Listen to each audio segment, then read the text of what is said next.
बिस्मिल्लाहिर्रहमानिर्रहीम। अस्सलामुअलैकुम। सहरी के वक्त ये 4 अमल ज़रूर किया करो। सहरी के वक्त ये 4 अमल बहुत ज़रूरी हैं और इन्हें आप ज़रूर किया करें, क्योंकि ये अमल करने से आप एकदम पाको पाकीज़ा हो जाएंगे और आपको एक तो ख़ुद अच्छी फीलिंग आएंगी और दूसरा आप पर फरिश्ते रहमतों का नज़ूल करेंगे, क्योंकि सहरी का वक्त बहुत ही ख़ास वक्त होता है। तो उस वक्त आप ये 4 काम ज़रूर किया करो। ये 4 काम कौन से हैं ये मैं तफ़सीलन बताती हूँ।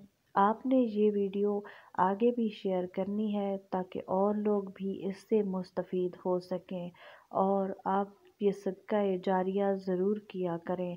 चैनल को जिन्होंने सब्सक्राइब नहीं किया हुआ वो जल्दी से सब्सक्राइब कर लें, ताकि इस तरह के और भी बहुत सारे वीडियोस आप तक पहुंचती रहें और आप इससे मुस्तफ़ीद होते रहें। मेरे चैनल पर जो लोग न्यू उन्हें खुशामदीद। और आप इस चैनल पर बहुत सारे वज़ाइफ देखेंगे और वो आप करें, आज़माएं, इंशाअल्लाह आपके तमाम मसले हल हो जाएंगे।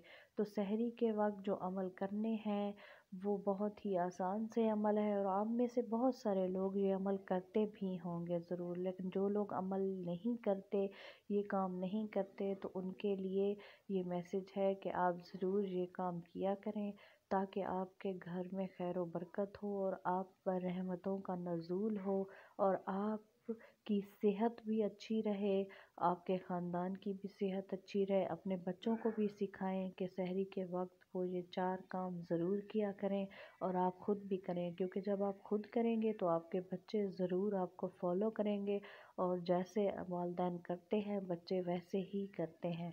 तो आपने अपने बच्चों को ये अमल करके दिखाने हैं और ख़ुद भी करने हैं और किसी को बताने भी हैं आगे। तो ये बहुत ही आसान से अमल है। सहरी में उठकर सबसे पहले आपने अपने दांत साफ़ करने हैं। दांत साफ़ करने से आपको अच्छी फीलिंग आएगी और आपने जो खाना खाना है वो भी अच्छे से आपको उसका जायका आएगा और वो अच्छे से हज़म भी हो सकेगा। फिर आपने अपने हाथ ज़रूर धोने हैं। धुले हुए हाथों से खाना खाने में बरकत होती है और अल्लाह ताला खुश होते हैं, फरिश्ते सलाम भेजते हैं। और आपने अपना लिबास साफ़ सुथरा पहन लेना है। साफ़ सुथरे लिबास के साथ दस्तरख़्वान पर बैठकर आपने आराम से सहरी तनावल करनी है। इस तरह बरकत हो जाती है खाने में और सहरी का वक्त बहुत ख़ास होता है, इसलिए आप इस तरह का अमल ज़रूर किया करें। और सबसे चौथा और आखिरी अमल जो है वो है कि किसी की ग़ीबत ना करें सहरी के वक्त। सहरी का वक्त बहुत ही कबूलियत का वक्त होता है और ये ना हो कि आपके गुनाहों में इजाफ़ा हो जाए। आप सहरी के वक्त किसी की ग़ीबत ना किया करें, झूठ मत बोला करें और कोई ऐसी बददयानती वाली बात मत किया करें। खलूस से नियत के साथ सच्चे पाक होकर सहरी किया करें और अपने बच्चों को भी सिखाएं और ख़ुद भी इस पर अमल करें और दुआएं पढ़ें ज़्यादा से ज़्यादा। और आप सूरह रहमान की ज़्यादा तिलावत किया करें सहरी के वक्त, क्योंकि ये अल्लाह ताला की नेमतों की तारीफ़ करती है। तो आप सूरह रहमान को ज़्यादा से ज़्यादा पढ़ा करें। जज़ाकल्लाह।